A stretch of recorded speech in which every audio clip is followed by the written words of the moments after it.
নমস্কার বন্ধুরা, আজকে আমি তৈরি করব কুলের আচার। তা এইখানে কুল নিয়েছি, দেখুন এক থালা।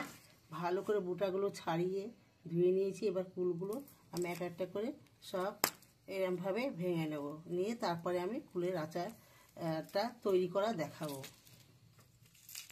বন্ধুরা দেখুন, সব কুলগুলো আমি ফাটিয়ে নিয়েছি। এখানে কড়াই বসিয়েছি। কড়াইতে আমি একটু আচারের জন্য মশলা করে নেবো।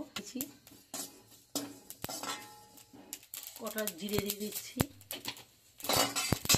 মশলার মধ্যে আমি ধনের গুঁড়ো দিয়ে দিয়েছি, কেননা গোটা ধনে নেই, তার জন্য ধনের গুঁড়ো দিয়েছি। আমি ঢেলে দিচ্ছি।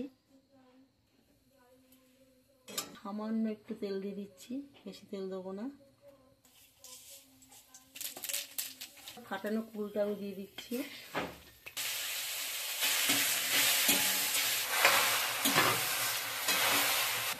স্বাদ মতো নুন দিয়ে দিচ্ছি, হলুদ দিয়ে দিচ্ছি। নেড়ে নেবো আমি। ফুলের মধ্যে আমি গুড় দিয়ে দিচ্ছি।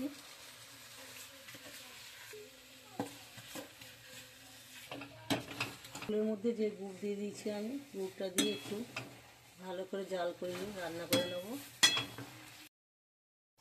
দেখুন বন্ধুরা, ফুলের আচার আমার হয়ে গেছে।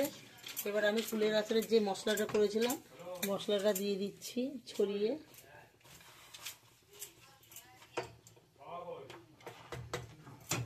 এবার আমি নামিয়ে দেব।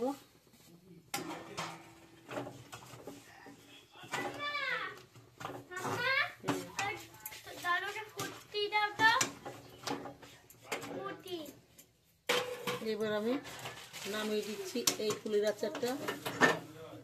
2-3 দিন এখন রোদ্দুরে দেবো। রোদ্দুরে দিয়ে ভালো করে শুকিয়ে তারপর আমি বয়ামে ভর্তি করব। বন্ধুরা, আমার এই ফুলের আচার দেখে, রান্না দেখে যদি আপনাদের ভালো লাগে, তাহলে আপনারা একটা লাইক, সাবস্ক্রাইবার এবং সবাই আমার সাথে থাকবেন। আবার আগামীকাল দেখা হবে এই ঠাকুমার রান্নাঘরে।